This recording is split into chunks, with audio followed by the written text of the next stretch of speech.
this thing is a vision of my head on a bed. He is sleeping yet awoken. That's that dimension. Ezekiel was picked by God. He said, "Son of man, what do you see?" "I see an almond tree." That's a communication, which simply means that he is not just dreaming, he is awoken in his dream, so he understands what he's talking about. He's alive in the dream. My dreams are awoken dreams, which simply means I can dream and say I'll visit you tomorrow, and I'll really visit you, and you will see I have visited you in your dream. In real life, because the dream. And just but me I say and never saw or die. Yeah. Now I'm passing so nipa be so that I know I You see me there, yes. Because I'm awoken, I'm here. And the mechanic say, "Oh, Mr. Mesra, I'll come to your house." Let's just say, and maybe I na obinim prophet obinim. I can't send this say, "Otimi tu ekoba bi." The members and the being of warm, no problem to me to come warm. Let's just say, that's a legit prophetical order. That's what makes a person a four-dimensional capacity prophet. But that's not just the sign of the four-dimensional capacity, which means he is able to ascend like Ezekiel, like John the Revelator, like Enoch. All those people are moving with angels up and down. They can move other angles. And he also in his own powerful angle is doing his mighty things by the grace of God. Yeah. And somebody may laugh at it because I see. You know, sometimes things happen, everybody laughs about it. It's funny, but there are serious issues that are also happening. Yes. So basically, that's how that happens. You're able to be awoken in the vision. That is what defines a true prophet. Yes. There are different kinds of prophets in that angle. In the prophetic hierarchy, you know, there are major prophets, there are minor prophets, and then every other thing. But then a lot of people say, "Oh, young prophet." When they say young prophet, the mistake people make is that they think because someone is young, he's a young prophet. No. Elihu was speaking in my favorite scripture, Proverbs chapter 32, Job chapter 32, sorry. And Elihu was speaking, verse 6. And he was saying that, "I was young, thou art old. I said, days should speak, a multitude of years should teach wisdom." And he responded to them. And he said, "That is why I did not show my opinion." And then he said, "But then there is a spirit in man, and the inspiration of the Almighty teacheth him understanding." And he said, "Old men are not always wise, neither understanding." And he said, "Old men are not always wise, neither do the aged understand judgment." Which means if you do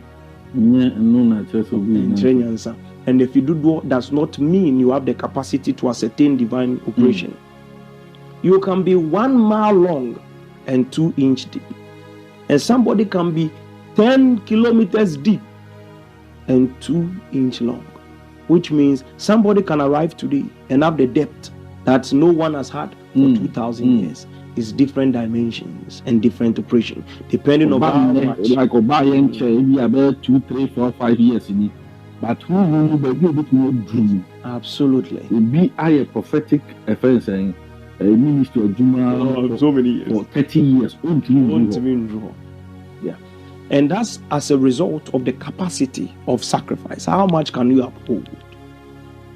How much sacrifice can you uphold? How much can you contain? Jesus said, "Deny yourself, pick up your cross and follow him." That's the jurisdiction that God has given to us.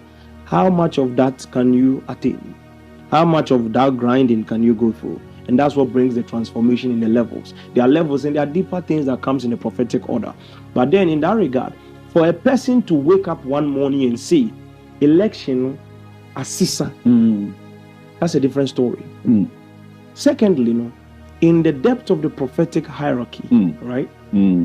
Only fourth dimensional prophets has the capacity to bend time. Yes. They can manipulate and bend time. Oh, it's our work. We can bend any kind of time. Which simply means that at some point, if it becomes so difficult, by our decree, under the jurisdiction of the Almighty, we can have a discussion with God and say, "God, you know what? Make this man president." And we make the decree. It is done. Because we have twisted time itself. Is it the reason why in Tia Bema prophet bet angel able to me declare say, "Look, Fremi Mama 10 days capacity"? Yes. One Fremi, you lose the election. Capacity. That's what I'm talking about. Prophet Ubet Angel is a very powerful prophet. As I access the fourth dimension over the years, I've seen so many massive people. The people that can access 4-dimensional capacity in the prophetic order, there are just few people. There are just few people that are like real strong old prophets. Not gimmicks, not manipulation, not storytelling. 4-dimensional prophetic height is Ezekiel, Enoch, John the Revelator. You see the way all of them act the same way. Visions were the same way. Exactly. That's how he also is. He's also 4-dimensional because I've seen him in the 4th dimension. Yes, because he's awoken whilst I was awoken. We are all awake. Other people are sleeping in the dream. They are living in an illusion. All your dreams are illusions casted by either angels, demons, or other entities. Yes. Once you are awoken, you can see the realm of the spirit as it is, and you can actually see it. As we all see it, we are always awoken. He is 4-dimensional and 4-dimensional, the other 4-dimensional. Well, because maybe Master, authority by now, Sabu to my yet my most friend. One friend, you will lose election. That is capacity. Friend. Like, anyone I'm well. Yeah, it's also very massive, and that's also 4-dimensional capacity. Now, mind you, say the prophetic order remains for a very long time. The order continues from different angles. As Christ said, I am a priest after the order of Melchizedek. It follows a very long chain of operation, and that's how it is. So, with that 4-dimensional capacity, he has the capacity to bend time. And no two 4-dimensional prophets has ever contended against each other before. You understand?